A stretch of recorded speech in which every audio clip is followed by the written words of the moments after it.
Hi, Andy. Evening, gents. Even Very plausible. And even if they don't get them into the officer's mess, it would be naive to think that they don't know. You're training a fighter pilot who's costing several £1 million.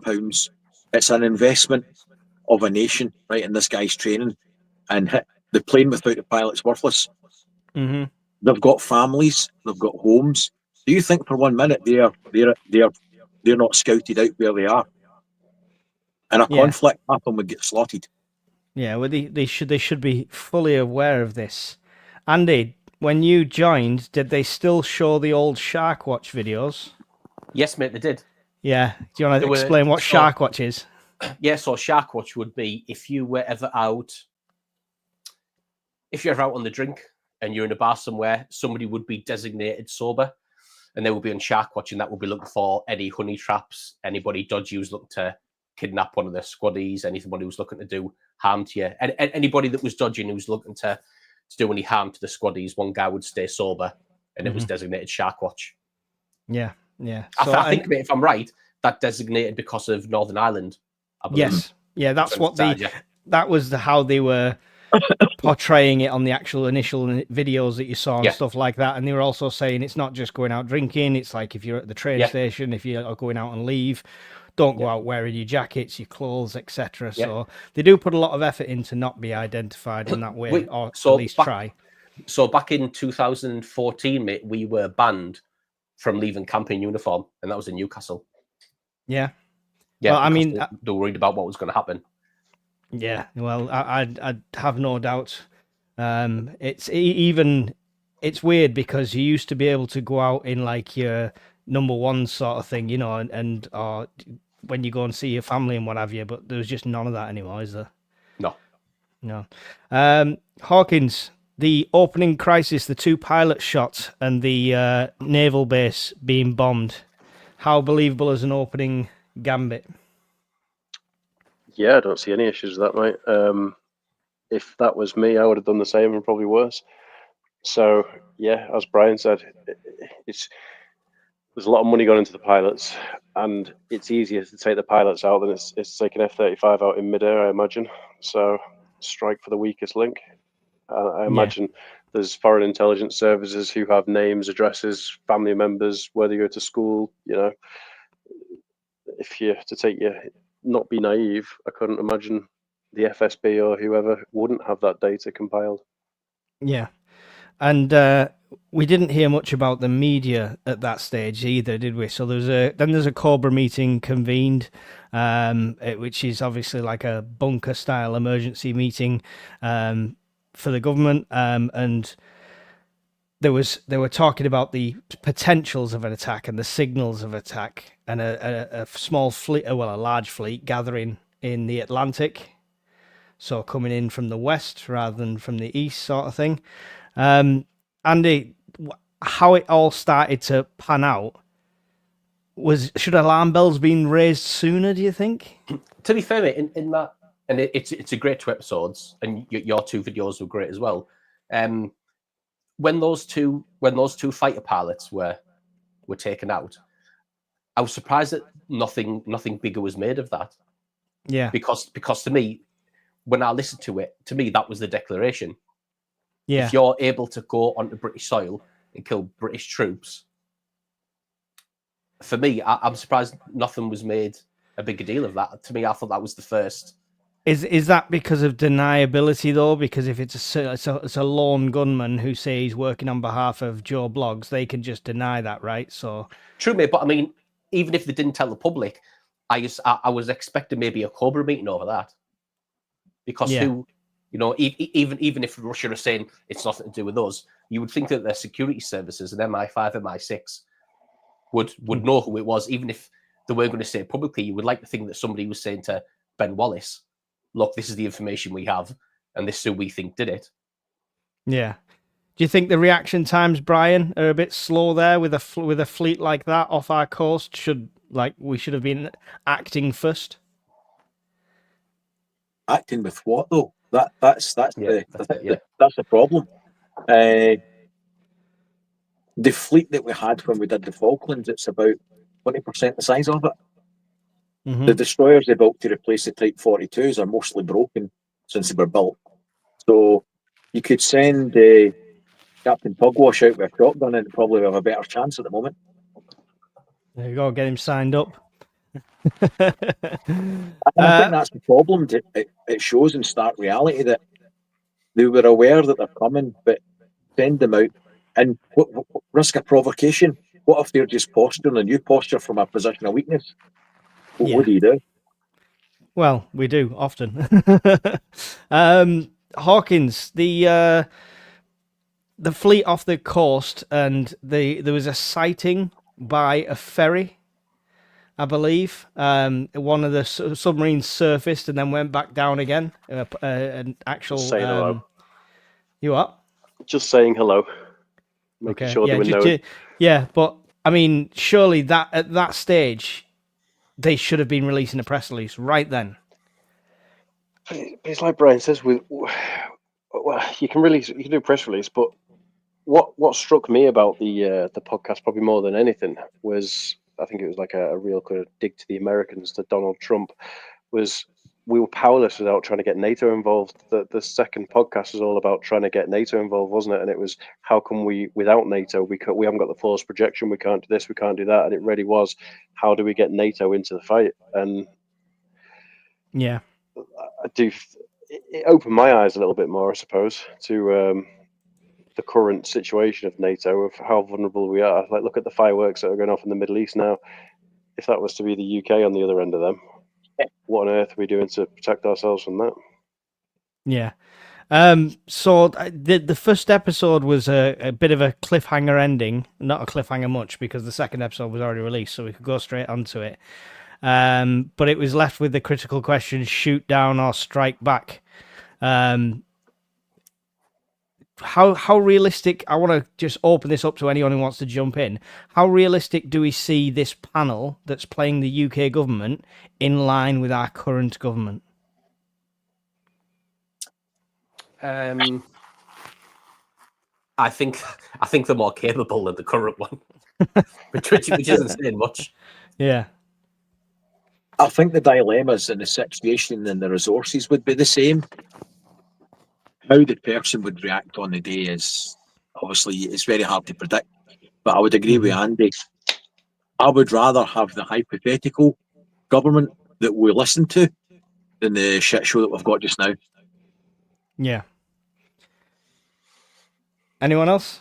Hawkins, do you think they're an accurate depiction of a UK government? I'd give them a 80 to 90% sort of realism rating. Yeah. Being that most of them are they've been in those sorts of positions. Not like they've just picked us up and thrown us into the podcast.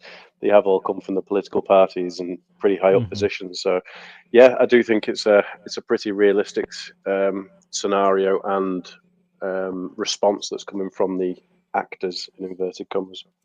Yeah. I'll just have a look at the chat, see if anyone is saying anything. Shows like this are entertaining, but it's clearly propaganda to get the public behind massive military spending, says World Survivalist. I don't think it's propaganda. It's not advertised enough, and it's not out there enough to be propaganda. And plus, it'd be on the BBC, right? I would disagree with that. As much as I value the opinion, and everybody's opinions are different, I don't think we're spending enough. I don't think we've been spending enough for decades. And that's been exposed sharply. Yeah. We pretty much knew all of it anyway, but it's been exposed sharply by this podcast. And I don't think it's unrealistic. No. It's go on. I think the scary thing about it is, mate, even if you, obviously I'm biased because I was in the army, but even if you let the army and the RAF go into disrepair, which is pretty much what they've done, they just wasted it away. Over the past 3 decades, I'm surprised not a single person has said, you know, guys, we are surrounded by water here. Maybe we should be, you know, pumping more money into the Navy as opposed to the RAF and the Army. That's the thing that I still can't wrap my head around. Yeah. Not a single person, or maybe there have been, you know, maybe just they haven't been listened to. That's also quite high up on the list. It's priorities, right? They'd much rather spend and build some houses and appease the population to get the votes more than anything I do else. think, like what Hawkins was saying there in episode 2 when he tries to get NATO on side. I thought even when I was in that NATO was toothless, and it was just a big bluff. and that second episode for me, mate, shows. I believe that's how it would go down. I think NATO, mate's toothless. Even if we got NATO involved, how would they help us? Like nobody across Europe has been spending as much as they should have been on defense, like Brian said, and we've all been too reliant on America. Now Trump's came in and said, "Do it yourselves." All of NATO now we're thinking we really are toothless because we've got no backup. Yeah. Yeah. Well, on to episode 2 then the crisis obviously breaks out. 40 incoming missiles. And can anyone remember how many they intercepted out of 40? Was it 8? 8.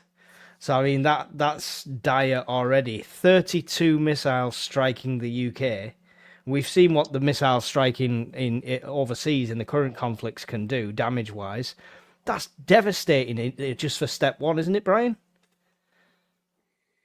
We think we've got space to play with, and space equals time for a reaction. So the thought process is that we'll have time to respond by fighter aircraft or interception. That argument's blown out the water when you've got a ballistic missile sub off the coast that gives you seconds, if not minutes, to have a response. And it's just, I think it's quite a realistic depiction. If anything, I thought it'd be worse than that. Yeah. 40 missiles, only 8 stopped. Hawkins, I mean, what did you think of that? I'm surprised we've got 8, to be honest.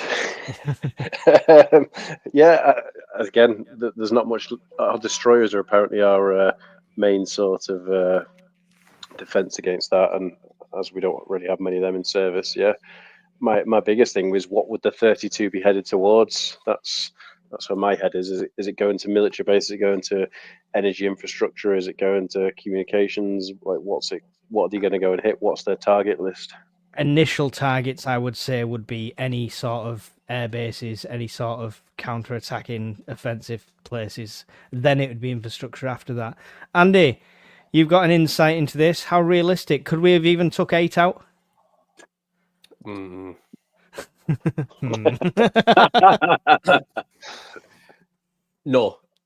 No? I think you would be lucky, mate, if you'd hit 4. The only thing that I didn't think realistic about that was the loss of life. I thought it would have been heavier with 40 missiles. Well, if we take that, say we take 32, and the targets that they hit, I was surprised by how low the casualties were. That's the only thing that I thought. Is it because it's overnight and it's military targets like planes and stuff like that? And well, I suppose, mate. Well, they said they hit Heathrow Airport, didn't they? Yeah. But Now, if it's 3 o'clock in the morning, yeah, you would say that, mate. But you've still got all the you've still got all the staff that work there. Yeah, so hitting 2 people is quite low. And then they hit Plymouth, didn't they? Mm-hmm. I can't believe they didn't get more people at Plymouth. I mean, I suppose and like we're saying, it's still a story, it's still a program. So if they'd have took out 60,000 people, it wouldn't be a good program, would it? So maybe they've done it to ramp up over the episodes. Yeah, or maybe they're not quite getting all the numbers and statistics through straight away. But yeah, I get what you're saying, because I think 32, I mean, if it was 36, like you say, 4 didn't get through. 32 explosions of the magnitude that we're seeing overseas with different types of missiles. I mean, I was thinking about it as well, mate. Like, we have no ammo. None. Mm-hmm. So the fact we've taken out 8 missiles, the next time they fire 40 missiles, we're taking out nothing. Because the ammo that we did have is now being used on taking out 8 missiles from the initial volley. So the more rounds they fire and the ammo's just depleted, more missiles are eventually going to get through. Can we dust off antiques? I believe in overseas they're using flak cannons from old flak cannons and stuff like that. Maybe we need to go to the museums and start wheeling stuff out. The UK Type 45 destroyers struggle. Only 1 is seaworthy. Just 8 out of 40 incoming missiles are intercepted. The government reaction, obviously, we convene a meeting. That's what we do every time. Grappling with the scale of the Russian escalation. There was no everyone was umming and ahhing in that point. Did you not think? Do you not think there was no decisiveness, like we strike back, we strike hard, we strike now, sort of thing? You know, there was no Cobra Kai in there. There was no sense of urgency, mate. That was the real striking thing. At that point, everyone to me still seemed far too calm. And I appreciate you have to be calm in that situation, but there was no sense of urgency from anyone. It wasn't if Ben Wallace was then saying, right, this is what's happening. You here, you here, you here. Half an hour, I want options on my desk.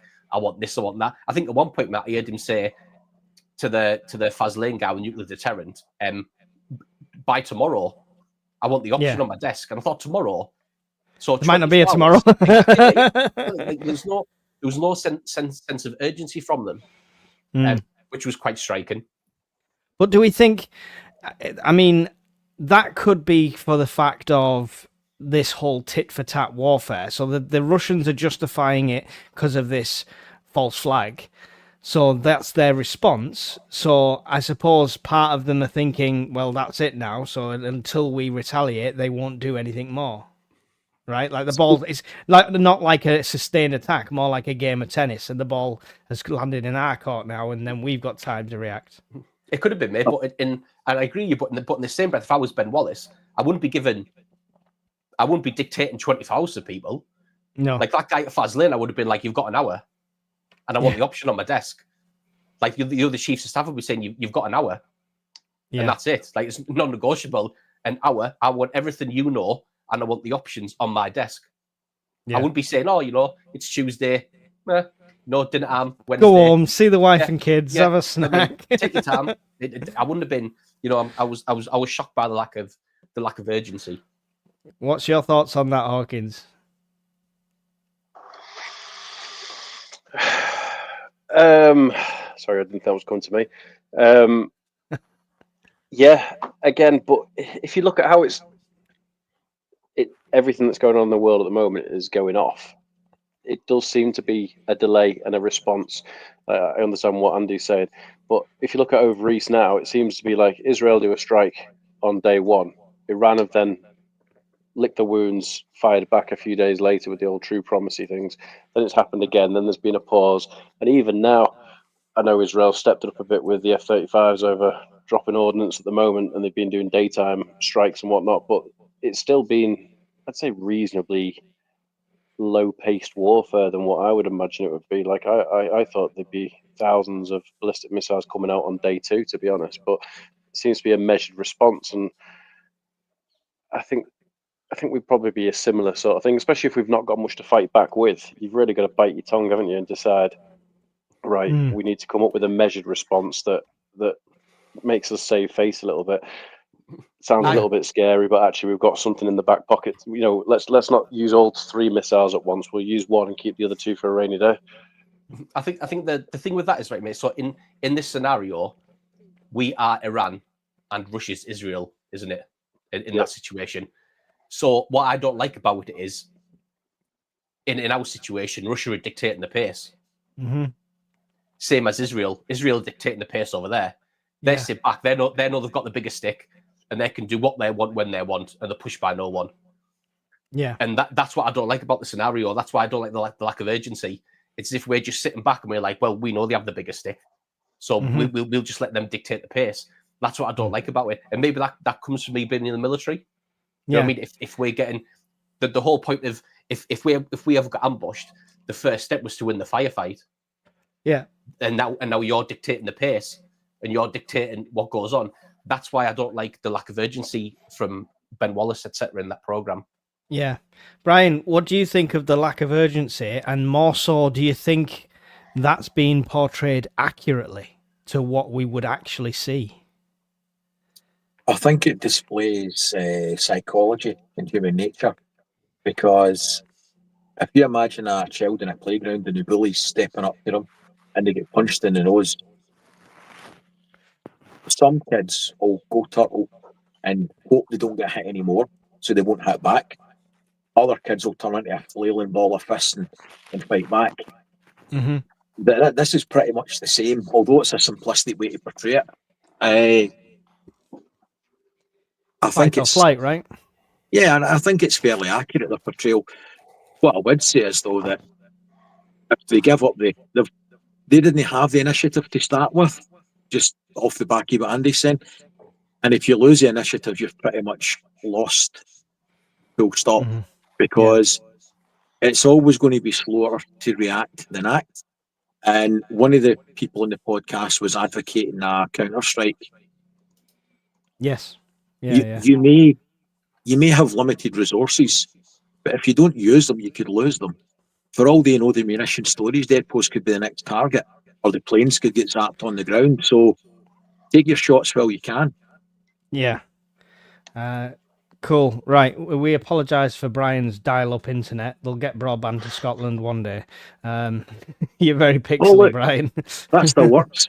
I can't see it. It's just a pixeled blur. So this was the most shocking bit for me in that second episode, was the calls to NATO and the US. I say shocking, but probably is shocking that they portrayed it. I feel like it was deadly accurate, but suddenly we literally had everything pulled out from underneath us. What's your thoughts on that, Brian, for the call that they did to US and NATO, the responses they got from them? It's the world we live in. It's the world I expect to live in, and I'm not surprised in the slightest. I genuinely believe that's how it would go. Yeah. 100%. Yeah. What's the alternative? Say if Latvia get invaded tomorrow in Lithuania, and they took them within a couple of days, and then they said, right, this is Russian territory now, we'll not go any further. But if MD attacks us, we'll go to war with the rest of Europe. What do you think NATO would do? Because I think they'd cave. Oh yeah, 100%. I really feel the same way. Andy, the Americans were portrayed as like, yeah, we don't really want to do this, but Russia had got there first and spoke to them about this. How accurate do you think that is with the current regime over there? So I think it's accurate, mate, for one reason. For the main reason why I thought that was accurate was because, so my time in the army, mate, was during the GWOT, like the Global War on Terror. And I think the UK government's hand in NATO was, well, we're the main fighting force alongside the Americans in Afghan for 20 years. If anything happens to us, we'll play that card and we'll use that as leverage. Yeah. Now that Afghanistan's finished and we're not fighting with them anymore, what incentive is there really for America to play ball with us? We're not on mission with them anymore. We're not supporting them anymore. We've got no alliance with them anymore. You know, that finished, 4 years ago? Yeah. It might be even longer. So our whole card of, you know, that the US will back us up because we're fighting with them, that ended 4 years ago. And I don't believe anyone's taken that into account. Yeah. Hawkins, do you think that's how the Americans would stand on this point? They've kind of give us hints. Trump's kind of give hints at that by saying, if you don't pay your bills, why should we come and help, right? I do, yeah. But I do agree with Brian. I think if it was like a Russia expansion into the eastern NATO right now, would we all go help? I don't know. Article 5 doesn't necessarily mean you have to go to war or you have to support with troops, does it? It just means they get together, they have a meeting, they discuss it, and they go, right, what are we going to do? So is every country got the backbone, got the public support to actually get stuck in? Do we have the resources? Do we have the troops? Do we have the munitions? Yeah, very skeptical to whether the alliance would come together as it's portrayed. Mm. The French will save it. Well, I was thinking what would happen if they took over France, because I'd be like, oh, don't worry about it. But wouldn't notice. On the NATO front, Taffy said, NATO is slowly falling apart. What happens then, boys? So, I mean, we think this NATO bluff has been called. We're going to speculate a bit into, obviously, we again are ending on a cliffhanger with this one saying, you know, are they going to escalate? Is it going to be nuclear, etc.? So we don't know. But NATO's bluff's being called. Is that it? Is NATO done as soon as that bluff's being called? Because no other country can then rely on it, right? I think so. It's dead. Yeah. And does that, Andy? I think we spoke briefly about the Gibraltar thing. Mhm. How clever a move that was from so Russia. clever, mate. It's so clever, and it's so eye-opening as well, mate. The fact that now they've give control of the Gibraltar border back to the EU. Yeah, Like the people who write it, that is so clever that the fact that they've put that in there, and now next thing you know, something similar has happened. But like I said, mate, I've been in. I've thought even when I was in, and I saw the state of NATO, and that was what 10 years ago, or close to. I thought it was toothless then. yeah, And it's definitely toothless now. Everything, mate, when you go on exercise, mate, with NATO and you do like NATO type exercises, every single thing, mate, is underpinned by the Americans. Logistics, money, most troops, everything is underpinned. You take that away, even if you line up all the NATO countries together, they haven't got the wealth and the resources and the kit and the equipment that the Americans have got. So once you take that foundation away, the entire of NATO falls flat.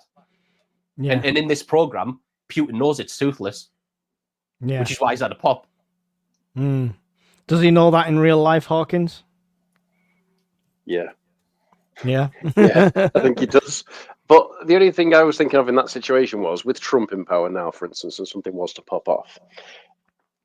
Do you not think that Trump, being the businessman that he is, would basically sell his armed forces to NATO and say, right, well, if you invest this much money on like a Lend-Lease thing, we will then come in and put boots into Europe to assist? I could see him putting a price tag on it of like the UK 50 billion paid to the US, and then all of a sudden the cavalry comes over from the US. mm. They did it the First and Second World War. Yeah, For me, mate, that Trump loves being popular, doesn't he? That's his whole thing. Loves being loves being the center of attention, loves being loved by his American support base. Nowhere on this planet, mate, are the American public going for that. To send their boys away again to a foreign country to fight, I don't think you would ever do it, and especially if it comes out that there's price involved, and we'll send our. Imagine how bad that look in the press for Trump. President willing to send US Marines to UK to fight Russia for £3 million, and then you extrapolate that to how much a Marine's life's worth. yeah, Big political disaster for him. It would be done. Well, it defies the whole point of his ethos of America first, right? It's going to be a case of, all right, okay, good luck. If they start to cross the Atlantic, then we'll worry about it. Chronicles had a question, well, multiple. Do you agree with the UK government moving immediately to nuclear option as their only actionable response? Surely they would carry on fighting long before that kit became an option. Fighting with what? Is the question there, right? What do you think? The reason why they went straight to that bit is that's our only option. Yeah, that's what it is. Yeah. What about the deep strike they spoke about, putting pilots at risk just to send a message? So that mate is an option. Say you send 4, only 2 come back. We've probably only got 8 planes, so you've just lost a quarter of your planes to do this deep strike, and that's if it works. After that, they're then going to send another volley of missiles because they're going to retaliate. Then instead of having 8 planes to strike down 8 missiles, you've now got 6. Yeah. And it's just going to get worse and worse. I appreciate it has to be an option because technically it is one, but that nuclear deterrent option is the only thing we've got. Okay. Brian, you're the Prime Minister. Lord help us all. God help what's your response at the stage it's been left at now? Deep strike with the planes, some of the conventional warfare, completely back down and negotiate, nuke 'em. What's your response at this stage? It's a tough call, isn't it? The conventional strike, I would probably risk it because chances are they're going to get zapped on the ground anyway, and see if they'll step back for the brink. But I don't think it would be worthwhile sending a couple of planes. It would have to be something meaningful. And also they've got some conventional cruise missiles on the attack boats as well. So they could hit the airfields and stuff. try and take out some of the backfires, the blackjacks and stuff. It would need to be meaningful to force them to take a step back. And once that's done, then say, if there was any major loss of life, a line in the sand that you would consider an existential threat to the state, and you would have to respond with everything in the arsenal. Dangerous game, though, because if they then attack and you do nothing, what do you do? Well, Brian, you've been overthrown by rioters and thrown out of government, and we want a Yorkshireman, so Hawkins is now the Prime Minister. What's your... Send the engineers! No, what's your response at this stage then, Hawkins? How are you reacting to this? So, if I'm sober... you would like to think so in the middle of a Cobra meeting. Well, saying, if you're sober, you'd have to. You can't play the nuke card, can you? Because let's be honest, Putin hasn't played the nuke card. He's not done it, and he's had a hell of a lot more thrown at him than what. But he threatened it. He's threatened it, and I've got no problem with us threatening it. So that's my sober responses. There'd have to be a tit for tat. So, like you say, if we've got any tomahawks off the US that we can throw at them, or if you want to potentially waste an F-35 or two and throw them in there to do something and try and just cause some serious damage either to one of the naval bases or something, like literally actually hit the naval base this time and actually Beale's doing it. Or you do drunken, you've had 10 cans of Stella and you say, fuck it, we're not being good. We can't go toe to toe with them. We literally just go for a first strike, but first strike, what do the British subs carry? Is it 32 missiles? If they work. So, They're not fully armed. No. About half of them, I think. So 16, but you've got about 8 on eight heads on one rocket, haven't you? So 3. And the last 3 test fires have been completely. Yeah, that's worrying. Yeah. The problem with the Tomahawks bit as well is, in that episode where I think it was the second one where the Americans said we want everyone to de-escalate. Mm-hmm. This is not. If we've got American Tomahawks, I can imagine that discussion's being had where Americans are like, do not fire the Tomahawks we've given you, because that is then dragging us into it, because Putin's going to use that against us and say, well, the Americans give the British Tomahawks to fire at me, and they've now used them on me, so now America's attacked Russia. So it's not ours, it's a lease hire. in this instance, mate, I believe it would be. Especially if they want to de-escalate things. That's all right. Well, the Yorkshireman's been overthrown, and it's your time for the Prime Minister's seat there, Andy. So, what's your approach to this one? The response you're going to give at this stage? I think, mate, you would have to. For me, mate, the second Trident sub would have to be deployed. Yeah, and purely for its own safety, if anything. Mm-hmm. Because you're not going to incept more missiles at Faz Lane. Yeah. So it's safer below the ocean than it is being set at Faz Lane. So that's what we'll do first off. And then second off, I would be putting in... The major thing that we lack, more than anything, is ammunition and resources. So I would be pooling everything I had, and I would be calling in favours and everything that was owed back to us for as much ammunition as possible. And that would purely be, mate, from a defence point of view. We have to have something to defend the country from missiles. Because if we can't, they could just send 40 volley, mate, once a week and just beat the British public into submission. Like Brian always says about the power grid, I agree with him. Send a volley of 40 missiles and just aim at the power grid. Yeah. It'd be screwed overnight anyway. Yeah. Is there nothing we can do about, would nobody target specifically this fleet that's off the coast rather than the deep strikes into Russia? Should we not be targeting the immediate, close, clear and present danger there than going after impact? So, before that, mate, World Survivors just said there, the US have no say in how the UK uses weapons, even if they are from the US. Sure, they don't. We could still fire them. But we fire them Tomahawks, then try going back and asking the Americans for help. Yeah. That's the part of being a politician. You could fire them, I agree with you. They can't stop us, but you fire them when the Americans say no. Then what you're going to do in future when you ask for more help? It's going to say, well, you didn't listen to us before. Why would you listen to us now? Yeah. Yeah. What was the question you asked before that, mate? Sorry.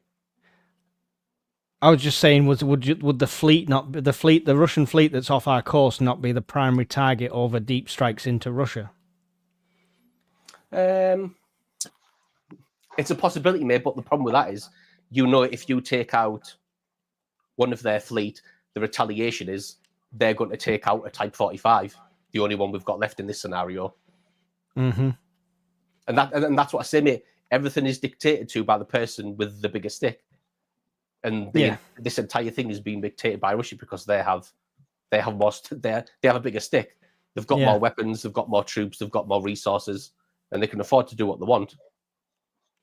So, I mean, with that in mind, should we not just back off and say, please don't hurt us, Mr. Putin? We'll do what you say. Is surrender going to be the option on the cards here, Brian? Can I just raise something into the just to clear up even more? When the Type 45s were launched, they took Harpoon off them.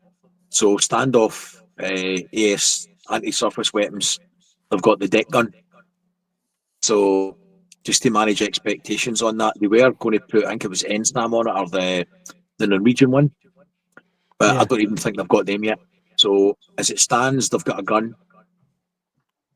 The best option would be to send the escape boats out, and they could probably level them with the nuclear attack boats. Right. Okay. Well, there you go. We'll have to find out what happens in episode 3. We've got a ream of questions here. I'm just going to go through before we move on to the prepping side of this. Lee from the Bug Out is in just in time for us talking about the prepping side of things. Go to the Bug Out shop for all your prepping needs and on-time deliveries and great customer service, unlike some other shops we know in the UK that we won't mention. He's putting us all to shame with that walk. I know. Yeah. Yeah, that was quite a trek. Yeah, cracking video there, Lee. Chronicles became a new member as well. Thank you for that. Really appreciate that. Phil Hull said we need to wake up and spend. Look forward to 5% coming in with the 3.5 on defence, 1.5 on cyber and infrastructure or more. We all know they need to spend more, but when you put it down as we're going to spend more, but in 10 years' time, because you've only got 3 years left in power, it's a bit ridiculous, to be fair. It needs happening now, not in 10 years' time. They won't bomb Wales. There's nothing here worth going at now, says Rift Security. So there we go. Wales is perfectly safe. Why do we not have the Patriot system, says Trade. They're all in Ukraine. Well, pretty much, yeah. Patriot. We've never. You've got about 9 skyscraper systems. But would I be right in saying the powers that be? Do you think, Andy, think we've never needed it? That's why we don't have it. Yeah, because it's been too reliant on America. Yeah, for far too long, mate. And to be fair, I agree with Trump on that. The amount of the money that's been put in the defence is shocking. Like Will Survivor said earlier, mate, USA have been putting in 66% of NATO's budget. 66%, one country. Like, it's ridiculous, mate, that we've. I mean, I was looking the other day of how much Putin spent. Who's spending in 2025? He's spending 6.8 of his GDP, and that's 145 billion, I think, British pounds. It works out at. So. And like the reason why we don't have the Patriot system is we've relied too much on America, and there's just been there's been over reliance on NATO, mate. In my view, I think everyone saw that NATO is this great big white shark that's going to take everybody out if anybody dared to attack a NATO country, and I think people are waking up to the fact that it's toothless, especially without America. Yeah, it's a gummy shark. We've seen that one from Chronicles. Follow-up question: would we help others? So would we help? Do you think if the shoe's on the other foot here, if it's Germany in this situation, say for argument's sake, would we then turn around and be the same in the UK as in, oh, sorry, no, we can't help, we don't want to get involved? What does anyone think of that? Again, you're in the same situation, aren't you? What we're getting involved with, as in what are we using to fight? Like, you could go over, if you could rally the entirety of NATO, then I think we would join in. But as one individual country, if the rest of NATO weren't keen on getting involved, what difference would we make to Germany to defend them? Yeah, yeah. But I think we would, because the British have always demonstrated they would help out their neighbours, even to their own detriment in every war that's came along. even though none of them are going to help us. Well, that's it. Everybody's your best friend when they want something. Yeah. Would the Prime Minister Bombardier help other countries? If the Bombardier was prime minister, mate, the military wouldn't be in this. Wouldn't be in this. wouldn't be in this particular shit show. Yeah. So, I think it would depend on the country. Even if they're in NATO, so it's just a NATO country, whether they're no matter who they are. To be fair, mate, I feel petty after listening to that episode too. And I feel like if somebody rang me up and said, "Oh, Andy, we need help," I'd be like, "You're on your own, mate." Like you were on me in episode 2 of the War Games. Yeah, but it was a pretend thing, Andy. Save us. Thank you for that question. Turns out we would help. Camping Kings, I personally think the West is destroying itself from the inside out. Therefore, we are putting ourselves in a vulnerable position going forward. Scary times indeed. Taffy Nige, so we're back to deck chair, sunglasses, and a bottle of Jack then. That's, yeah. You don't have to worry. You're in Wales. Apparently, it's not going to be targeted at all. So, if this was happening, how long do we think it would take before people would go out rioting? This is a good question, because the first we've heard of it as the general public, right, is missiles incoming, right? And the one area that's probably still got a working siren and still might have gone off, but all the rest of us didn't know until the house was shaking. So do you think, I mean, we seem to riot for a lot of things these days. Do you think that would be the response in the UK, Brian? No, the rioting would be after. People would run home first, because all they know at the moment is that scary big glowing rocks are coming from the sky. So there's no point rioting and stealing the TV with no electricity yet. That comes later. All right. But let's say, for example, this has happened. It's the next day. If they've allowed this time to wait for a UK response, what's the general public's response at this? Is it just blind panic? No, you'll have the bean eaters. They'll be out on the streets with flags saying no war. That will be the first thing. There'll be peace protests in the street. And then you'll have counter protests fighting with them. Depending on how badly we've been spanked, you might have martial law. Mm-hmm. Yeah. Andy, do you think riots would be on the card at this stage, or is it all happening too quick for that? I don't think so, mate. I think at the immediate outset, I feel like there's probably more chance of cohesion than rioting. Yeah. You've all the blitz spirit. You've all got a single enemy to focus your anger and frustration, outrage at.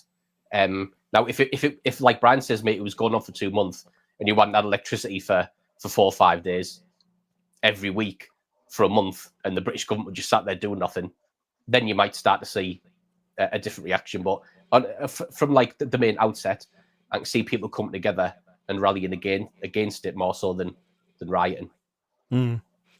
Hawkins, your thoughts on that? Similar, yeah. No rioting, not at first, because again, just looking at what's happening over in the Middle East, you're not seeing that sort of behaviour in Israel. And I've not seen it in Iran either. From what I've seen, there'll be panic and everything like that, like mass panic. But at the same time, you would just get those opportunists the next day who would just go, fuck it, let's just go and smash some shop windows and rob some TVs for the fun of it. So you're going to have that in certain urban areas. Do you know what I mean? Because any excuse, isn't it, with some people? But no, I think on the whole, Andy's probably said right. I think the country would come together a little bit until potentially you're looking at a long-term sort of power outage, infrastructure hits and things like that. Yeah. Lee has said the West, I feel, is in dire straits financially, and 2 ways of escaping it, bringing new digital era, is war or a crash. Either way, it's a distraction. There you go. The deeper deeper conspiracy and meaning behind it, maybe. Sorry for him, you can walk out the problem. Us fatties are going to be stuck in the house, mate. Well, take a leave. Couch to 5K. Get on it. I'm sorry, I am going to miss comments today. I was 40 odd behind, then I've just had to scroll down, so I do apologise if I miss any. It's just the way it is. Right. 164 people in here. Don't forget to smash the like button. It's really appreciated. If you're new to the channel, subscribe.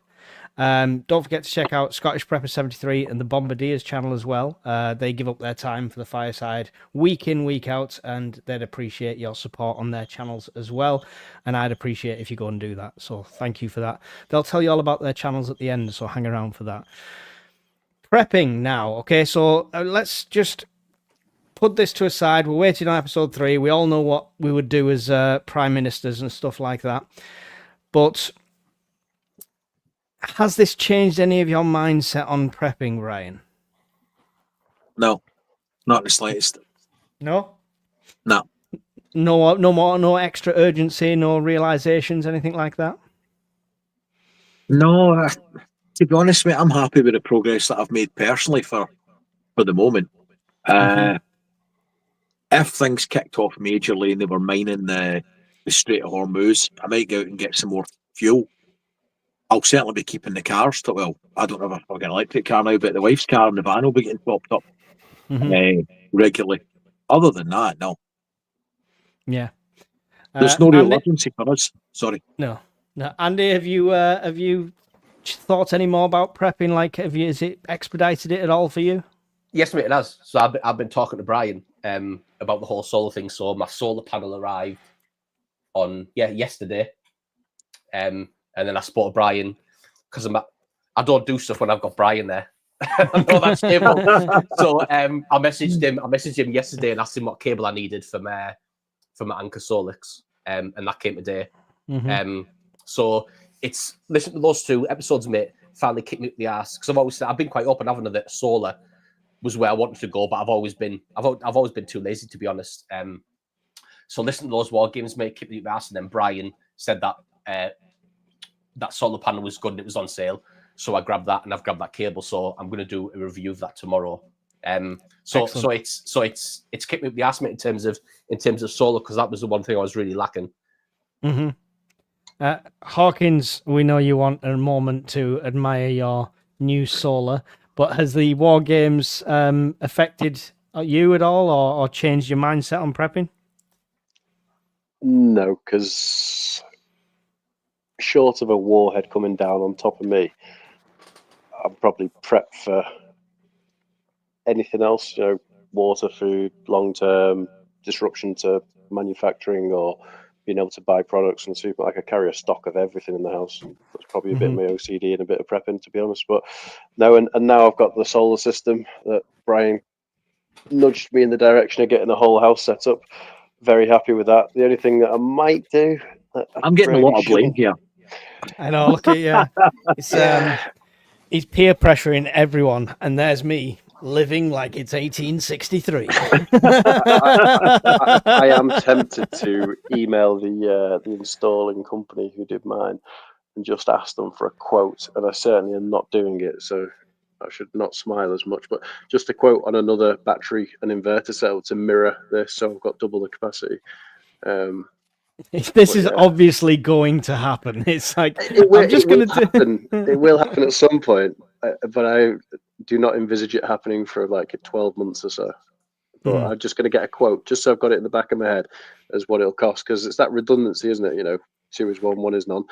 I mean, I've got ways that I could use. I've got other inverters and stuff that I could use to take the power from panels if needed, but having a whole other setup would just be lovely. Just if Mrs. Hawkins is listening, this has got fuck all to do with me, right? Because I can't help but feel there's a lot of partners going to be looking for knives for me. Brian! I mean, it'll pay for itself, because already the amount of money I've seen saving in my daily energy expenditure. I spend £8 a day in electricity normally, so this is I'm paying like £1.50 now. Hey, so you got praise off already. You got praise off my wife, Bri, today. Good Oh, God. you've both drank the Kool-Aid. Listen, guys. When she asked me how much a solar panel was, and she was wincing, and I said it only worked out like 93 quid. She was like, "Oh, that's I thought it would be more expensive than that." And I was like, Brian recommended it, so she was happy with that. So So I bought Well, 3. tell her the money you've saved. You should buy a You've all Delta 2. drank. You've all drank the Kool-Aid. Listen. It's Brian. We all know about Brian. He's not the Messiah. He's a very naughty boy. All right. With this in mind, I want to go into the prepping side of things with if this was happening. So conscription, we touched on it before in the past. I've heard of somebody today that some new contracts at larger companies are now putting a clause in their contract, and they talk about conscription, which is very interesting that they're actually talking about it in contracts. If this happens, blah blah blah, as part of a employment contracts, so you'll in terms of you'll keep your job, Mike. Yeah, that kind of thing. So like if you were going to join up for the TA and part of your contract is saying you could go off and do 2 weeks here, there, and everywhere, it's part of that. Well, I think that's still a law anyway, isn't it? If you're on the TA and you get deployed, by law, your company has to keep your job open. They can't get rid of you. Yeah, and the territorial pay your rate that you earn at your work for them 2 weeks sort of thing. That's always been a thing, but the fact that companies are now putting that into a contract to outline stuff like that just tells me, do they know something we don't know and stuff like that? But conscription, how realistic at this stage would it be to implement something like that? And by this stage, I don't mean right now in real world. I mean Russia's just sent 32 missiles through, 40 missiles and 32 got through. Is conscription going to be instantly on the cards, Brian? I think they'd have to be talking about it, because depending what their actions are going to be. I mean, is it to defend the homeland, or is it for force projection into Europe? It really depends. Conscription it would have to be based on defence, right? That you would sell it as based on defence. They're attacking our soil, they're at our gates. I mean, if they're talking a total war scenario, it could even be retooling the country, and people are conscripted out of different jobs, not necessarily like the military, but you'd be conscripted to industry to do a totally different job, build all the things that go boom. So it doesn't necessarily mean you'll be standing with a rifle. Yeah, all the car plants will turn into drone plants, right? Yeah. Andy, your views on conscription at this stage? Is it too late? The whole reason, mate, why we were the best military in the world is we were volunteer based and professional. That's always why we've been the best. Now you bring conscription to that, all you're going to get is people who don't want to be there, and all you're going to do is dilute the guys who volunteered before this and the guys who are professional and who want to be there. The difference with World War II, Mix, I know someone's going to hit me with it, is that World War II was a unique situation in terms of we were going to be invaded. Yeah. And conscription was a thing, but a lot of guys volunteered because they knew what was at risk. Mm-hmm. There's a culture, mate, in the country that doesn't want to serve, that has no intention of serving. And if I'm honest, mate, I don't think I can blame them. Because what is it to come back to? So if conscription was a thing, mate, I don't think... I agree with Brian, mate, you would have to do it, but how realistic it would be and how many would... To be fair, mate, I'm just hopeless with that whole idea of conscription. I just really don't see it being a thing. So would they just call everybody back? What Still Loggins is on about there is what I was on about with the contracts, and the wording in the contract is when/if they return. That's actually written in the contract. When/if. That's optimistic, isn't it? Yeah. What do you mean by that, Hawkins, recalling? Do you mean like any overseas troops and stuff, or do you mean like people that have served within? Yeah. People who serve, because the contract remains open for. Is it 8 years? I can't remember now. You guys, I'm sure it's only 4 or 6 years, if I remember rightly, after you leave. Andy, can you remember? Yeah, it's 4. It's 4. Yeah. It was 4 for me. Yeah. But even if it was 4 and that was now over, they'd still be much better conscripting the ex-squaddies back in than they would Joe Bloggs. But then you have to think, mate, why have they left? Because they're disillusioned with the army anyway, or the Air Force or the Navy. So if someone comes to my door now and said to me, Andy, do you want to come back fight me? I'd be like, have some of that. I'm not doing anything for you at all. So You're on. it's- Hang on. You on our war room. You were on the fence with that one because you were To be fair, remembering. I was. To be fair, if like Brian said before, if it was conscription to defend the UK and I wasn't going anywhere, then I would jump on it. But I'm not leaving my family. They're never going to guarantee that, though, right? They're going to say conscription to defend the UK, and then like 6 months down the line, it's like, okay, now we're going to take the fight to them. So it's a difficult one. The fact it's going into contracts is just a bit weird to me at this It's strange, stage. mate. I don't know why. I don't know why that's a thing. I don't know who's thought that's a good idea, or where that's Can I come throw from. an idea out? Sure. We're, Duck. we're talking about conscripting people for combat, which was something I tried to allude to earlier. I think you've got to bear in mind we're in an entirely different world now. It's every day has been an exponential use of drones and tech rather than bodies has got its place, but because of the size of the army and everything else, I think we'd be better off if they're going to conscript people. It would be for the fact that they've got a pair of hands to build more shit, to build more stuff and outproduce and just fling lots of drones, everything like that, drones, missiles, whatever, rather than bodies.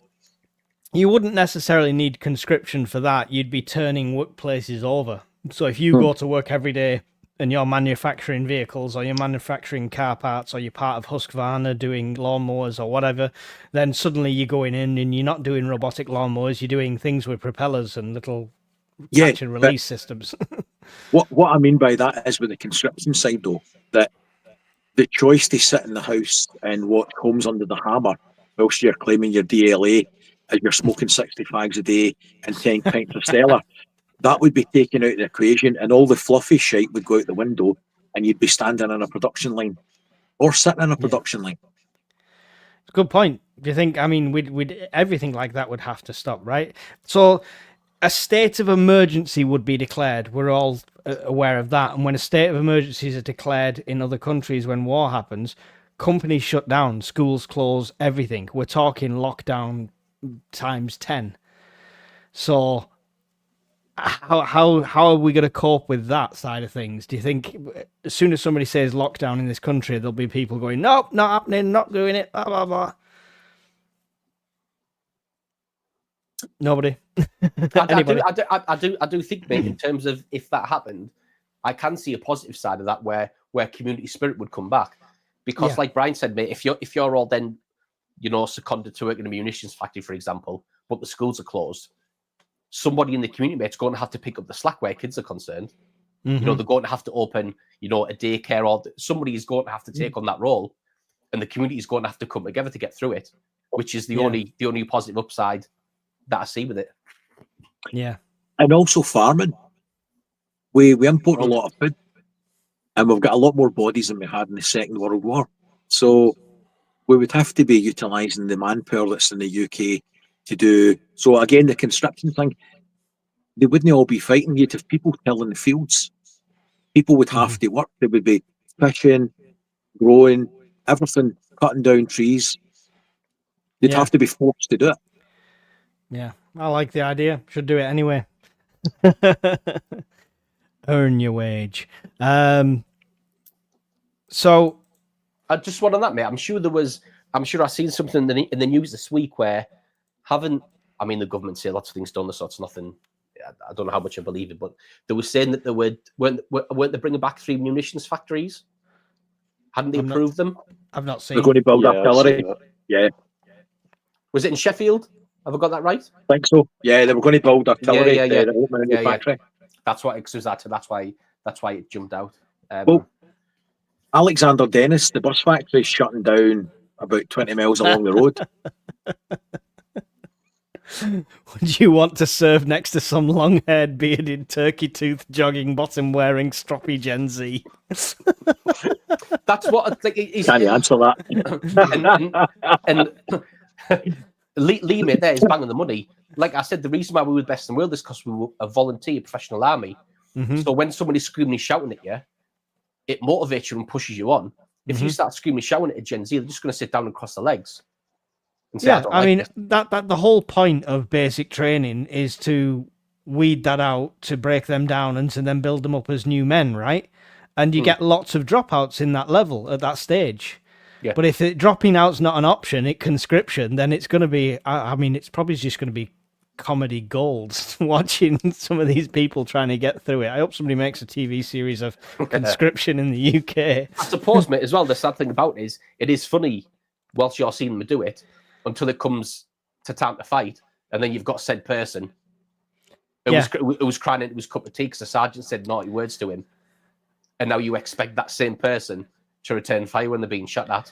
And the sad thing is, they won't be in their own little Gen Z regiment. They'll be amalgamated with regular troops, and that's the idea behind that, is so they can help them and guide them, but that puts their lives at risk. That puts the professional soldiers' lives at risk. Yeah, like I said, mate, all that does is dilute the caliber that you've got. It just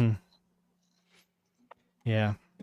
As preppers, if conscription comes in and it's going to be 6 years in prison if you don't go, and it's to defend our own country, let's say we all answer the call, for argument's sake. Let's say Brian's a bit younger and he can answer the call.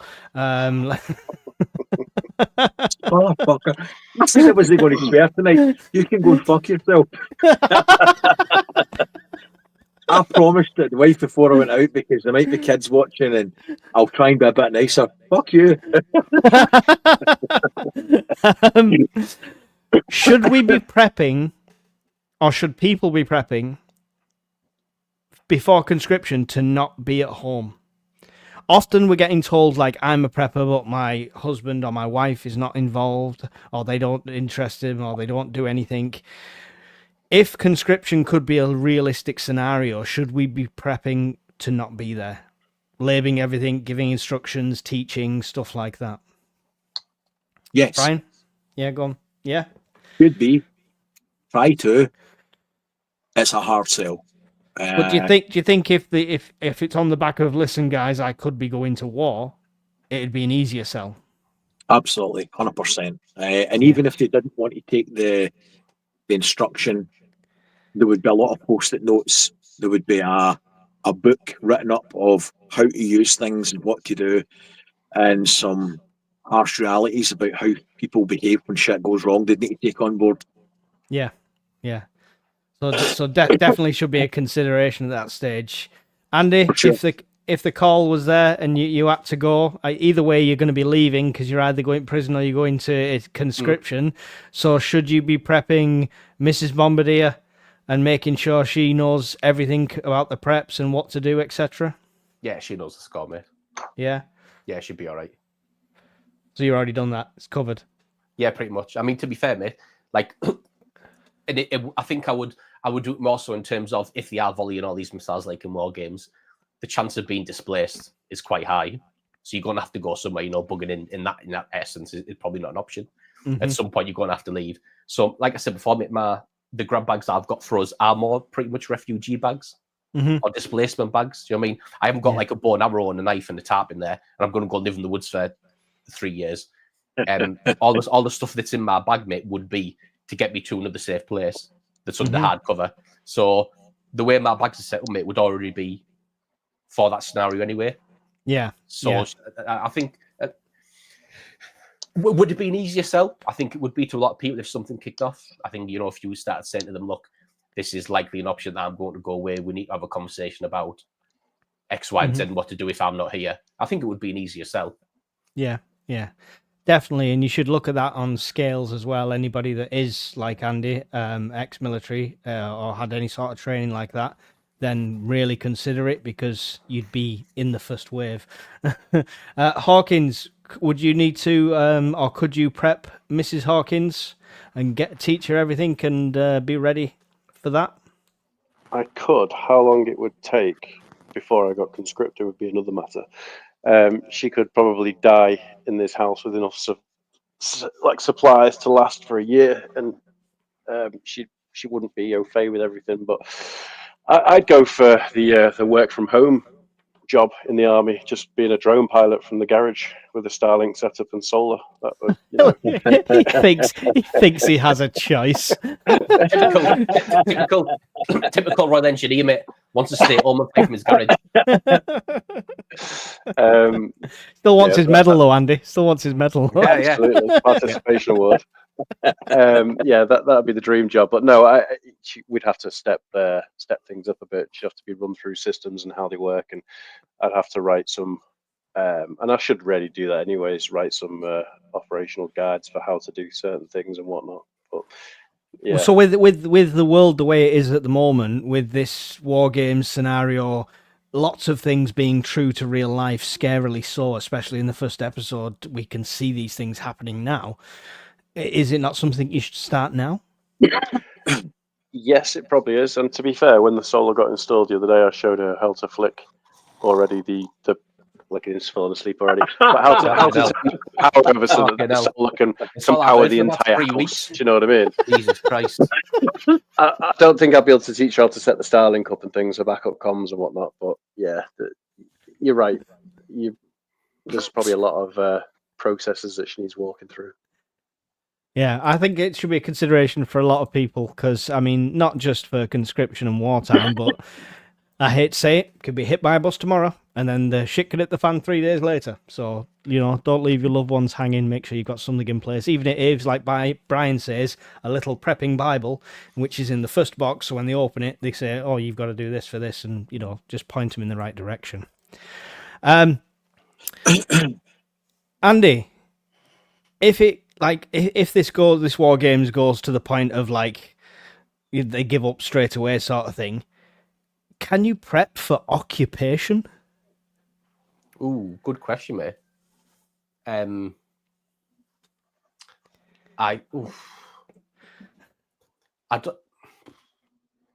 Difficult one, isn't it? Because it is difficult, mate. I mean, first of all, you would assume if you are being occupied, I think, and I don't do, but I know some of you guys do, and a lot of guys in the chat do. I think if that became a real possibility, I think cashing your preps would have to be the number one case. 100%. Because they're just going to come door to door, mate, and take whatever you have, and they are not going to care about the indigenous population. So first off, that would be the first thing. You would have to cash things, and you'd have to, cash things, and you'd have to take. Other than that, mate, I mean, you probably can, mate, but what you would realistically need to do, you probably can't talk about on YouTube. Yeah, you know what I mean. Like, it's gonna get worse in a minute. It's fine. You can talk. Listen, open forum, guys. All right, I'll take the risk. It's fine. Brian, prepping for occupation. You'd agree with that? Stashing away everything, hiding stuff under floorboards, under stairs, etc., or burying it in the garden. When I wouldn't have anything here that I didn't want them to find. I would deliberately hide stuff in the house so that they could find it, because they would expect to find something. The problem would arise if they turn your house over and they don't find any hidden stashes, right? At that point, you're going to get a kicking, or somebody in your family is going to get tortured until you give it up. So I would suggest you would have a sacrificial stash to let them find under a few floorboards or in a cupboard. Everything else, midnight walks, drives with a car, 30-litre plastic barrels, buried, different locations. Yeah. Cool. Hawkins, what would about you for that kind of situation? Similar. You try and make caches that can be found, and secret caches. But if it's anything like Ukraine was at the start of the war, it turned into very quickly. You wouldn't have time to be doing that because everybody in the streets preparing Molotov cocktails and handing out AKs to people, weren't they? And your time might be taken up starting your civil defence on whatever the government can hand out. Well, so at this stage, we're asking about occupation. So everything's been given up. There's no, that they're literally in control. So preps for occupation, would it just be stashing stuff for you? Stashing stuff and probably trying to learn Russian so I could understand what was being said. Yeah, it's not an easy language to pick up. No. So on the other foot of that, can we prep for resistance? Yes. Yes, and I'm saying no more. It is resistance you? with something. Would people is the question, Brian? Yes. You could, but would you? Yeah, would you? That is the thing. Well, if he offers it lower would- taxes, It entirely depends on the situation. Yeah, you're right. It depends on. Anything's better than Starmer. You've got my vote. Jesus. Hawkins is already a sympathiser. He's already turned over. He's flying the red flag. Somebody said in the chat, it might actually be better under the Russians. Yeah, they've got a point. It might, Yeah. but it would depend on how the social situation deteriorated. If they were doing bad things to the populace and your situation was bad and you felt you'd nothing else to lose, then quite Mhm. possibly would. But I mean, most people have got families, they might have children. It's a big risk. Eh? Yeah. I think preppers make naturally prep for resistance anyway, don't they? Whether it's resistance to a natural disaster, whether it's resistance to COVID, whether it's resistance to losing your job. Do you know what I mean? Preppers by nature, mate, really are resistant to a lot of things. That's what they're prepping for. So do you think that mentality would Yeah, I think it almost would be, create its own resistance in that? Yeah, I think it would. I think you would be more if you have a prepper mindset anyway, mate, and you're watching this stream, for example. Resistance to you would be, in my opinion, would be second nature, and it would be right. We need to dig in, and we need to fight back. We need to put some kind of resistance up to protect what we've got and what we've built. Yeah, because that's essentially, mate, I see what preppers do anyway. Like I say, against natural disaster, against, you know. So on that then, Andy, what should there be things people look at getting as part of their prepping? We talked briefly about army surplus last time and like the S10s and stuff like that and anything. Should people be looking at having a little box of camouflage, anti-resistance kind of stuff? You know, is that something they should prep?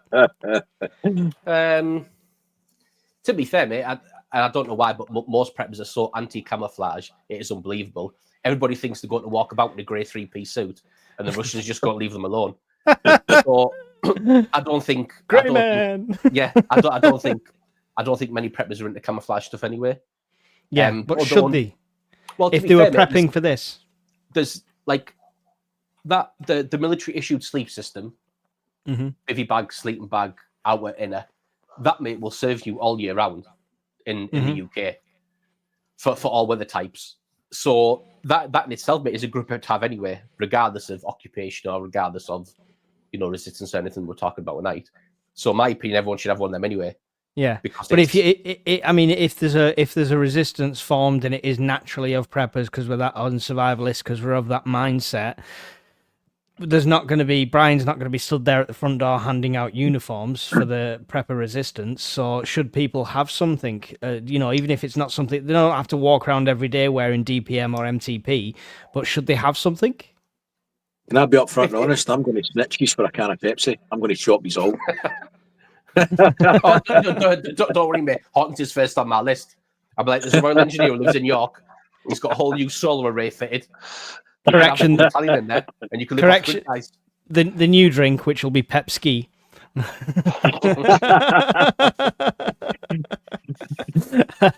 Yeah, Andy, do you not think like if literally somebody had just had a set of camouflage clothes in a box in a bag, is that not a good prep to have for something like that? Yeah, of course. Yeah, it's just the standard. I go a lot of I do have camouflage stuff, but I mean a lot of stuff I wear, mate, would be like olive green, ranger green. Yeah, you know, those types of muted colours. Yeah. And they would do just as well, mate, if you're in an urban environment and you were putting up a resistance, as we say. And there's also an element of, mate, the whole point of wearing a uniform is so you know who your friends are. Yeah. That's the biggest thing. Like you see in Ukraine, mate, they all wear the yellow or the blue armbands, don't they? Yeah. And that's so they know who the friendlies are. So there's a couple of options why you would wear it. I mean, it's hard wearing, it's cheap. Yeah. You would be able to identify friendlies easier. Would So it just if make us better equipped as a resistance in general as well? Yeah, I think it would. Mm-hmm. You know, there's a reason why. There's several reasons why militaries wear uniforms. So yeah, it would do. I mean, if you're talking purely for a resistance type of situation, then I could see it work. Yeah, I mean, anything. If they decided to start the home guard and the old guard and stuff like that, if you remember the opening sequences to when Dad's army first started, they started off with no uniforms, and one had an old uniform, one had a pitchfork. So I suppose the more stuff you've got to start with is going to stand you in good stead if something did happen, right? Yeah, definitely. Yeah. And I mean, you know, people say all the time about, you know, camouflage is useless in an urban environment. What gives you away in an urban environment is movement. Yeah. So regardless of whatever you're wearing, if you run past the window, if you think because you've got DPN on, someone's going to spot you, but you haven't, you've got a great Arc'teryx jacket on, someone's spotting movement, and somebody knows where you are. So that whole concept, mate, and I appreciate Greyman does have. I think Greyman, mate, has a place in peacetime, a big place in peacetime. I agree. But I think people rely too heavily on it. Yeah, they think that you just got to be fair, mate, a lot of people think you turn into a Greyman, you just turn into a ghost. Yeah. And you can just slip through and no one's going to see you. And it just doesn't work that way. No, not at all. Not at all. Hawkins, can we convince you to buy some DPM or MTP? I'm pondering this while reading a response from Jammy Dodger in the chat, which says, deluded if you think Russia is going to come here. They have more than enough land and trillions of dollars in resources. What the fuck have we got? And I'm sitting there pondering that, thinking, unless they were coming just to occupy us, which, why would they? I can't imagine why they would be in that situation.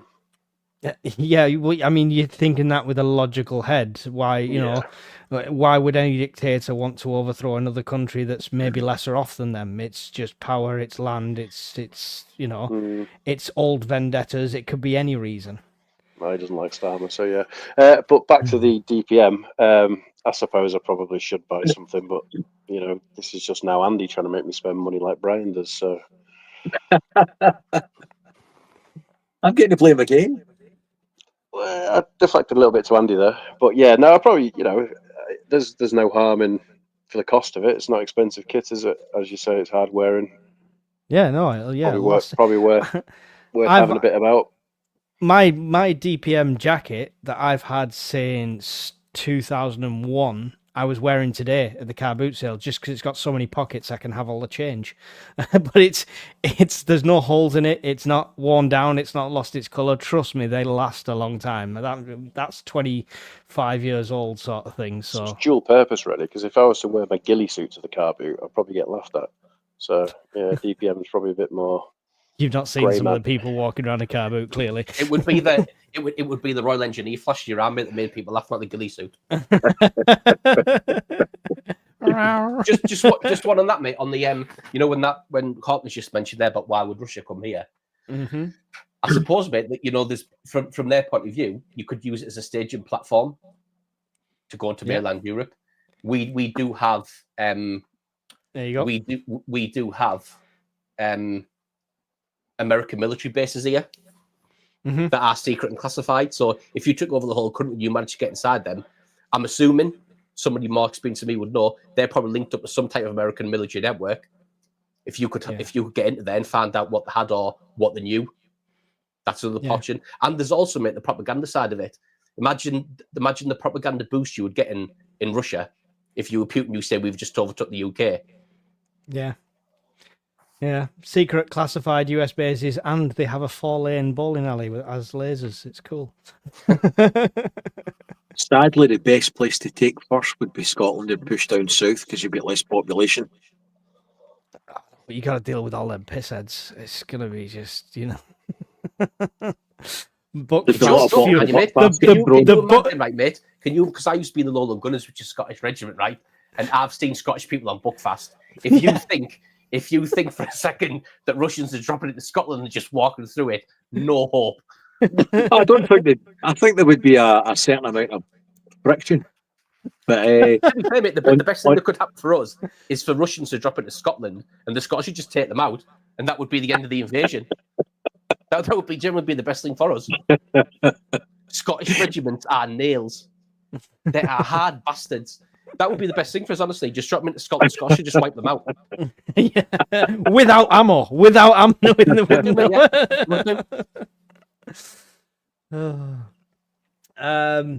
War is very expensive. It is indeed. I think I'm at the end of mine, sort of thing. The last question I have is regarding the podcast and regarding conscription and all of that is, do we think the government stance is starting to change? We've seen him make this promise of an increase in GDP, which I know it's a ridiculous timeline on it. But do you think we're starting to see a waver and a change, and could we start to see more preparedness and more resilience given to the nation from the government? Open forum. No. Anyone wants to? No? It's lipstick in a pig. Talk is cheap. Show me. We're talking about opening factories. We're talking about putting it up. Do it. Just do it. Don't talk about it. Just do it. The wolf's at the door now. We don't have time to talk about it. It's like your scenario when we spoke about it earlier. We'll look at it tomorrow. We'll talk about it tomorrow. Fuck tomorrow. Do it today. Do it now. Yeah, like Brian said, mate, there's an old saying, like, judge a tree by the fruit it bears, not the fruit it talks about. And it's all good and well, mate, saying that you want to increase defence spending to 3.5%. But when you put 30, 20, 34 to it, it means nothing. Like if he said, mate, today, right, 3.5% from today, and that's getting pumped in, but like, oh, fair enough, they've changed their, there's some good news here. They've got some, they've got some initiative, they've got some purpose. There's a sense of urgency that they see what we need to do. But 9 years, he's not even going to be in power. Yeah, it's like I say, it's just a token piece, mate, for people to think he's taking action, and he's not. He's not even going to be there in 9 years. No, he's going to be doing speeches for money, but I don't know who's going to pay for that. Hawkins, do you think the government's going to start to wake up at some point, anytime in the near future? It feels like society is slowly opening its eyes, because all the newspaper articles are starting to lean more towards what we're talking about. I don't think it's being pushed as much as it needs to be, but I think there's something being subtly pushed onto the population, whether it's to put us on a bit of a war footing, whether it's just as a distraction, whether it's just to try and pump money into the armed forces, whatever it is. But like you guys are saying, it's too little too late. It feels like if something was to kick off, it's going to be soonish, and we're not going to be in a position to do much about it. So, yeah. I mean, the worst thing about it, like I said before, the reason in World War II why lads were volunteering in the droves was because they had something to fight for, they had something to come home for, and they had a country that loved. That culture, mate, is not there anymore in the UK. No, not there at all. So even if you do throw money at the problem, and it does need money, I'm not saying it doesn't, but you spend all that money, mate, on kit, equipment, logistics, it's still good, mate, having 300 planes and no pilots. Yeah. It's just a waste of money then. Yeah, definitely. I just need to say a £10 donation on PayPal from Graham, who says, to say be the best, get the best. Pepsi for all conscripts. There you go. There's something to fight for. Thank you for the donation. Pepsi. I'd want to circle. I hope nobody's pressed for time really quickly. No, but I'm going to go, mate. We've not discussed cyber warfare, which is probably the most likely. And we've not discussed potential cells. Now, we talk about cells with like the Iran thing and stuff like that, but Russia could have them. Like these 2 pilots were killed in the start of this podcast by a Russian agent. What about attacks from within, Brian? Do you think we're going to see that on this podcast? And do you think that's something that we should be looking at as well? Arguably, you've already seen it when the pilots get nailed, and you'll see more of it because it's a full theatre, a full spectrum warfare. It's going to be drones below the waves, above the waves, on land, in the air, satellites, everything's going to take a hit. You could take out a country's infrastructure without firing a bullet, without dropping a bomb. Mm-hmm. So yeah, 100%. And should cyber be a response that we do? Yeah. Yeah. We don't have the conventional forces. Even if it was, say, we could do something to bugger up the logistics of the Russian Federation, for talk's sake, delete the database of where their missile stocks are. Yeah. Yeah. Take out their targeting databases, whatever, but basically if you were to delete the logs of where they kept and stored all their kit, all their missiles and everything else, that could take days, weeks, whatever. It might buy you time till they actually have to physically go and count all the shit. Yeah, sorry. I can picture Brian stood in a kilt with a can of Frey Bentos and a can of Pepsi yelling freedom. Andy, the terrorist cell side of things, obviously that's a constant that's a constant threat in the UK anyway. It's probably why we're always at a certain bikini alert level kind of thing, but well, it's not that anymore. It's not bikini anymore, is it? But we're always at like a kind of alert level because of terrorism. Yeah. If the Russian agents have killed 2 pilots in this thing, surely they've got other people's resources on the ground. Yeah. The amount of resources, mate, intelligence and skill it takes to pull that off. There would be a number of them in the country, a high number. And as a completely theoretical opinion, do you think we have assets like that in their country? No. No? No. Not in the slightest. No, not Ethan Hunts or anything, no? No, I don't, mate, no. I don't think there's and I know it all the time, mate, but the state of the military is that poor. It is that poor. We don't have the money, the infrastructure, the resources to have somebody. Personally, I don't believe we do. 100% definitely not to the level that the Russians would have. Yeah. In this scenario. And the same for cyber attacks, right? We've got a lot of cyber defense people, but would we have the ability to attack them through cyber, do you think? Do you think we've got enough resource that way as well? Yeah, I don't think, personally, mate, I could be wrong. You know more than me, mate. You're the IT guy. Does cyber warfare take that much resource other than a guy with an internet connection? I don't know whether it does.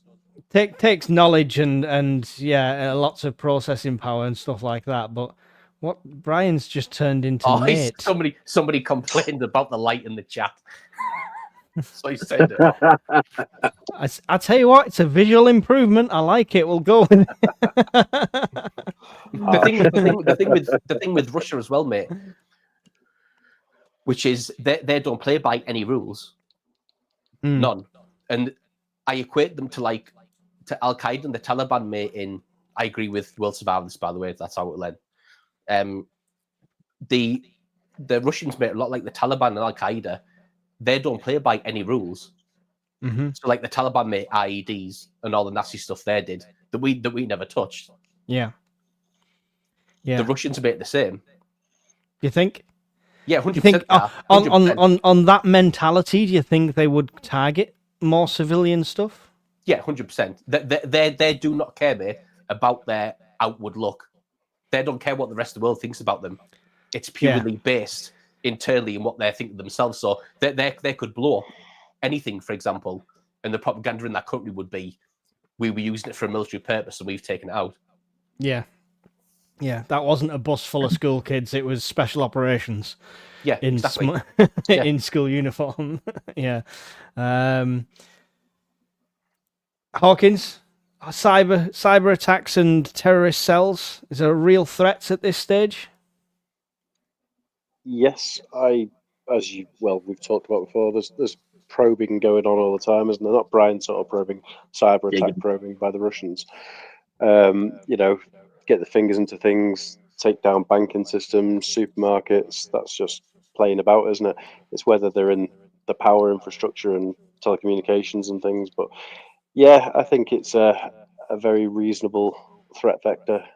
And I think if it was to kick off, that would be the first. That and the undersea fiber and power cables to just either get cut or go boom, one or the other. I mean, Steph Emma just had a great comment in the chat there. Shout out to Steph. She put, don't forget Salisbury. we're so quick to forget what goes on. Yeah, That was only 2018, wasn't it? Was it 2018? Yes, something like that. Yeah, you know what I mean? That's only 7 years ago. Mm-hmm. Yeah, it's Like, it's a good point. We will survive this edge. You said there, mate, about Wagner forces.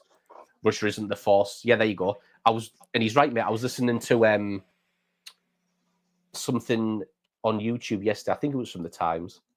And they were saying that Russian casualties stand at 1 million. Depends from on the your Ukraine point. war. Yeah, but it depends who's publishing that figures, isn't it? According to them, they've hardly got Yeah, any, and then they've got this body exchange thing going on, and Ukraine are giving a lot less over to them than they're giving to Ukraine. But I mean, I read something before, mate, where the reason why Putin had to do it now, or had to do it 2 years ago, was because of the decline in population and the amount of men he had. If he didn't do it then, he wouldn't have enough troops and he wouldn't have enough capability to carry through the mission to Ukraine. So we'll survive this, right, mate? They're not the force it is in terms of manpower, but ammunition they are. And like I said on that Friday episode, mate, when I was in work the day, and the lads were on about that they took out an entire battle group of Ukrainians in 17 minutes. 2,500 men in 17 minutes. And that's the capability they have. They might not have the manpower, but the 100% have the ammunition and they have the equipment to easily empty a grid square and take all them blocks out. And who's to say at this stage if it's just Russia alone? Right? Yep. So you've got that potential access, that bricks, as it were. Miss Worm there put Salisbury was 4th of March 2018. Thank you for that. We've got some questions for Brian. Because Storage Mouse says I've seen that face through my window at night. I would just like to say on that, right? The reaction puts us both off. It puts me at risk being on that ladder. I've only got one hand to hold onto the ladder. So screaming just puts me off. Wow. Right, let's get these last few questions in, then we can end this. The last few comments. Miss Worm said, when my dad was conscripted for World War II, he was the manager of a very large Woolworths. Oh, I remember Woolworths. Great pick and mix. It was free as well. When he came back, they demoted him, made him under manager of a small branch. Nothing changes. They won't honour it. So there you go. Rabsi Nesbitt would have a lot in common with the average Russian soldier. They could drink booze and understand each other fluently. There we go. So Scotland can be our negotiation point. Brian Keane, would war bring back the great English people who built and invent great stuff? Well, nothing. There's nothing like a war to increase technology. That's what I will say. Every technology leap we've had, massive technology leap, has been down to wartime production. So you're right in a way, Brian. So when it comes to make weapons, right? There's 3 stages of how you classify a weapon. Now the top classification is combat tested or combat proved. Yeah. The reason why Ukraine is so profitable is because Raytheon, Thales, Lockheed Martin can send all those weapons to Ukraine, test them, see how they work, and then they get the top classification, combat tested and proven, and that's why their stock. That's why their stock mate goes through the roof in times of war. Right. Okay, that's good to know. Makes sense. Yeah. Which is why, mate. And I know it sounds a bit conspiracy theory-esque. That's why the military industrial complex does not want that war to end, because they're making money hand over fist. Yeah. Just don't want it to spread too much, right? Yeah. Got to be in moderation. Snapdragon, do we think the government are silently panicking? No, well, they just blame the $22 billion black hole, right? That's the reason for everything. I think they are. Yeah. I think he is on all fronts, because I saw today that he's announced that there's going to be a national inquiry into what everybody wanted.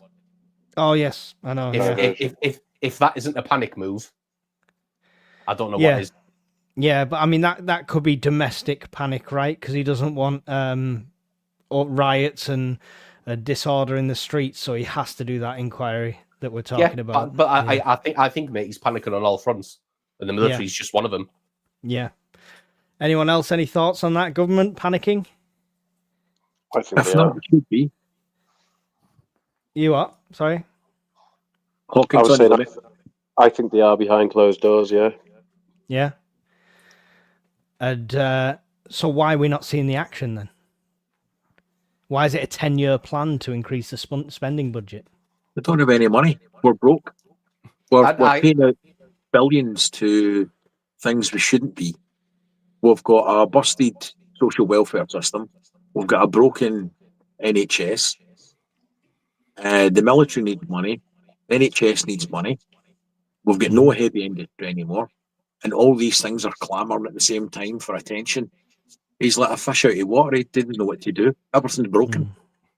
The NHS, I think NHS doesn't need money. Sorry, I just want to throw that out there. It doesn't need money. It needs restructuring, reorganizing, and someone who knows how to use the fucking money it gets. That's what the NHS needs. It gets enough money. It's just organized and ran terribly.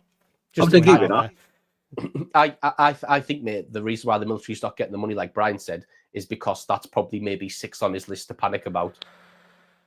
Yeah. And I don't think the electorate, that may be the 6th most important thing to the electorate. If you go and ask ordinary people what they're worried about, everybody knows what the answer is. Mm-hmm. Yeah. Which is why he's doing what he's doing.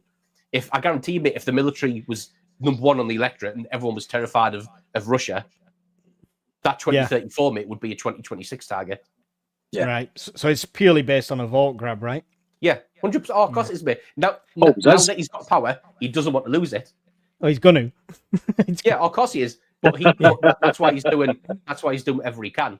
I could run for the next general election and no one else, and I'd still get more votes than him in the next one. Hawkins, were you going to say something there as well? No, sorry, didn't say a thing there. All right, okay. It was your facial expression, that's all. Okay. Is all this World War III program a government distraction? I wouldn't like to say that they definitely don't, but I don't think the government has a hand in Sky News as much as it does like BBC and stuff like that. I think, mate, if this was pushed advertising wise a lot more, then maybe I'd give you an element of maybe that's true. But the only reason I knew about was because Miss Worm told me. Yeah. So the fact that it hasn't been pushed everywhere. Yeah, it's not widely spoke about. No. But on the other foot as well, it wasn't like last month or the month before, the last couple of months that me, Lee, other people as well have had reporters galore approaching us for like the radio and stuff like that. And that was BBC as well. So do you think there is something there in that somewhere? That they're getting people to know about prepping a bit more, and that could be the distraction? No, it was just the story of the day, mate. It was because a recent occurrence had prompted it to be topical. Therefore, they wanted to strike while iron was hot. Within a couple of days, it was yesterday's news, and it was still the rat packs again. Yeah. There you go. Brum Prep, thank you for the £2 super chat as well. Reality is stranger than fiction. Something will or may have already happened, but the public are being kept in the dark. This podcast seems more instructive than speculative. Well, we'd have to see how it ends, really, to see that, right? To be fair, mate, like on that, I'm more inclined to believe, right, that it's instructive than speculative, because in what sense is it propaganda? Who's it propaganda for? Russia? Because in that war games, we are dog shit. Yeah, so it's not making us look good at all. Yeah, exactly. I don't know what propaganda is. It propaganda to say we are dog shit? You've got it. It's Russian-sponsored propaganda on Sky News. Yeah, like I don't like what is it? Do they hope that all the British public are going to watch it and think, yeah, we want 10% of GDP whacked on defence? If it was, why isn't that pushed more? Yeah. Great Books Read Aloud says government panic. Yes. Watch for the false flag operations over the next few days to put blame on anyone but the government, or at least give them something else to talk about other than their failures. There you go. Apparently, we've still got enough money to send planes over to get ready to shoot down missiles as well. I saw that, yeah. Yeah, but that's We're the nice neighbours. We always have been. We are 3.1 trillion in debt and produce next to nothing. We are bankrupt. Hey, to be fair, if that second episode of War Games came out, after we sent those planes away, they could have got all 40 on the ground instead of 32. There you go. I mean, that's the only other thing that I think would have been a good prelude to this, that there was something else going on like that as Israel or China and Taiwan, something like that had kicked off, which then Russia thought we'll take advantage of this moment because our ships wouldn't be in port and our planes might be over there. So I think that's why people think, oh, it's opening up on all fronts. That's because one triggers the other, because it's an opportunity. Yeah. So somebody go on, Brian. Sorry, I was going to see if you liked the podcasts. Read 2006 Total War.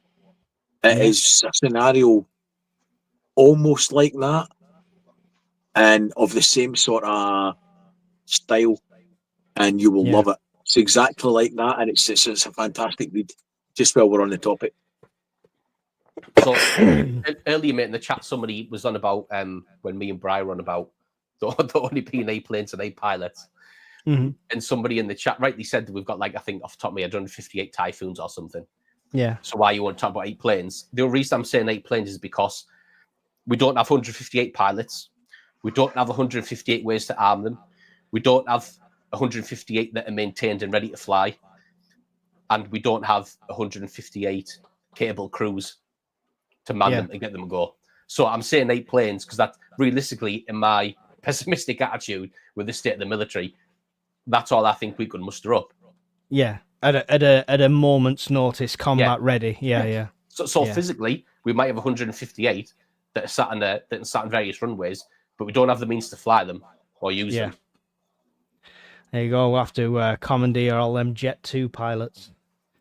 An acquaintance of mine subcontracted for the NHS. They would pay £168 for a single light bulb. Case in point. Thank you, Miss Worm. So today, interesting little bit of info, right? So today I went back to where I'm from, Thornaby, to see my dad, because obviously it's Father's Day. Happy Father's Day, guys, by the way. I know you've all got kids. Thank you. And over the road, there used to be, like, there was a woman called Paulette. She's a lovely old lady, and she used to do, like, all the old ladies' hair. Mm-hmm. And the reason why I say it is now it's gone. The shop's gone, and she's moved on. But anyway, a couple of years ago when I was in the army, her grandson went in the RAF to be a fighter pilot. Mm-hmm. So this would have been, I'd been in there in a while, so this is probably around about 2015. So it was 9 years ago. So she'd went to his passing out parade to be a fighter pilot in the RAF. So they'd had the meal, they'd done the pass of parade, everyone was buzzing, we're going to be fighter pilots. And the head of the RAF who was on that camp stood up and said, right, guys, you are now released your contracts. And everyone was like, what do you mean? And he's like, we've got no planes for you to fly, so I'll just go home. That's it, you finished in the RAF. Fuck. Yeah. So that, again, mate, is another thing where I'm saying we've got 158 aircraft, but when you're training pilots, and then when you get to the end, you realise there's nothing for them to fly, you just release them. And then off the back of that, Paulette paid a lot of money for him to get his commercial pilot license. And then he went to fly for EasyJet or Jet2 or whatever it was. I can't remember now. Yeah. That explains some of the pilots that I've been a passenger of when they're coming in like this. You land though. That's the main thing. I land though. Didn't need the barrel roll, but I think that is it for our questions. So yeah, I think that's it. We'll look forward to the 3rd episode, which I will do another reaction video on, because despite 1 or 2 pessimistic comments, the videos are too long. It's as long as the podcast. What can I do? Most people have said they want me to carry on with them, so I'm going to do another reaction video for that one. Brian, just enough time to tell 172 people to go and subscribe to Scottish Prepper 72. So tell them why. Because it might be raining outside. There's nothing better to do. You could always turn it on and just type some random insults after watching one of my videos. That seems to be the norm at the moment. I like to do talks and demonstrations on most power related things for prepping. or other types of things that interest me. So body armor, bulletproof vest testing, walkie-talkies, radios, mesh-tastic, anything like that interests me. I try and do a little thing on it, or topical things on the power grid. When I think it's going to go wrong, why I think it's going to go wrong, that sort of shit. Cool. There you go. So Miss Worm will post the link in there for Brian's channel. Make sure you go and check that out. And Andy, tell us all about the Bombardier and why the people should go and see this. Yeah, but so on my channel, there's a lot of military-based stuff, but not from the typical infantry perspective. A lot of mine's from the combat support role. So you see a lot more stuff that I would say is civilian-friendly. So that's the aspect I come from. And like I said the other night on Friday, mate, when us three were on talking about the Iran thing, a lot of my stuff, mate, is probably quite relevant, my experience, because I was missile based. So a lot of the stuff that we talk about now is quite relevant with my experience in it. So that's the fun, mate. There's kit and equipment going on. Like I say, tomorrow that video will be going up of the solar panel that Brian helped me with. And I've also managed to get hold of one of those elusive Survivor 58 water bottles that everybody raved about, that like rocking our shit. I've managed to get one of them, mate, so they are coming tomorrow. So I'll definitely get that solar panel one out because it's already here. And then after that Survivor 58 one will be going out, and then I'll let everyone know where I got it from. Cool. Yeah, well, you don't want to miss that one. So make sure you go and subscribe to Andy's link, which is there. Hawkins, you don't have a channel, but do you want to tell us all about how good Coca-Cola is? I just wanted to say, don't watch Brian's channel because he's got shares in EcoFlow, and you'll just end up spending money on deltas. That's an anchor power bank, just for the record. So you're diversifying your portfolio. Well done. And of course, sorry, go on. I was going to say, hopefully in the next week or so, I'll be spanking a couple of £1,000 on new power banks, so there'll be more videos coming up. Yeah. And are you going to sell your old ones for cheap then, Bri? No. No. Good try, though. But if he gets conscripted, Mrs. Scottish Prepper will. Hey, that would be tenner. I was going to say that'd be a winner as well, because he said they were tenner, so we'd get them for a £5. Yes, thank you also to Miss Worm, our awesome moderator, the best moderator on this whole platform, who gives up her time for all of these live streams, no matter what time it is. So thank you very much. Go and check out her channel, which is Scary Stories and some cool stuff there. And she's a published author as well, so check out her book. She really does a lot for us, so we really appreciate that.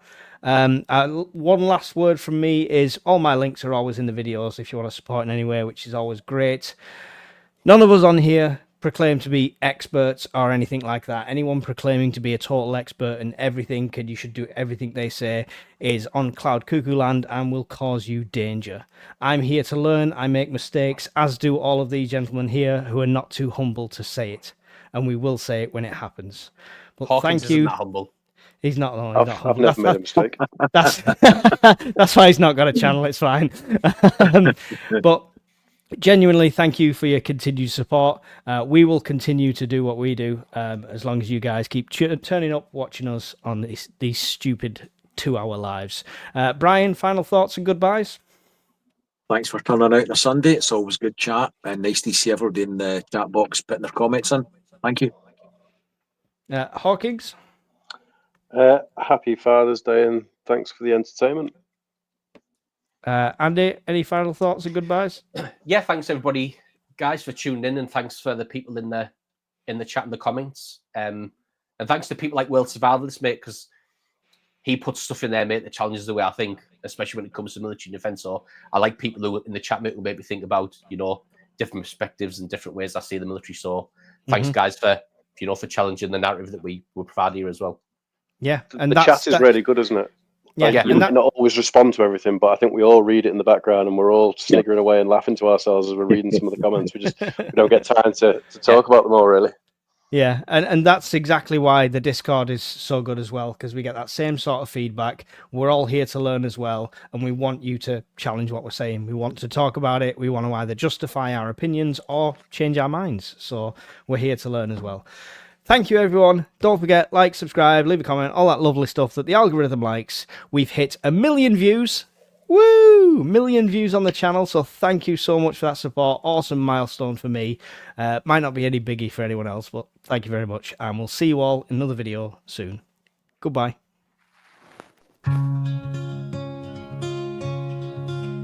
Round the fire, warm and bright, stocked up food for the night. Got our plans set in gold for the days when it's cold. Tools and gear stacked up high in the cabin we reside, listening to the winds howl, prepping for the morning's prowl. At the purpose fireside we stay, ready for that fateful day. Stories shared and hearts alight, round the fire every night.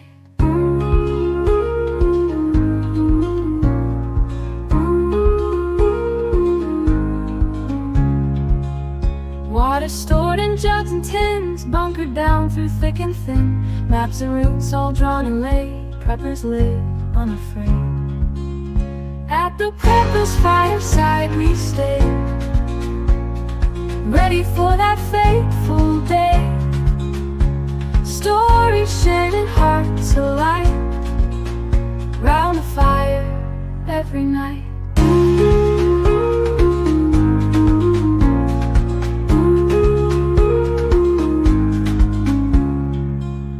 In the glow of embers dance, we've prepared for every chance. Living simple, living true, with the dream we all pursue.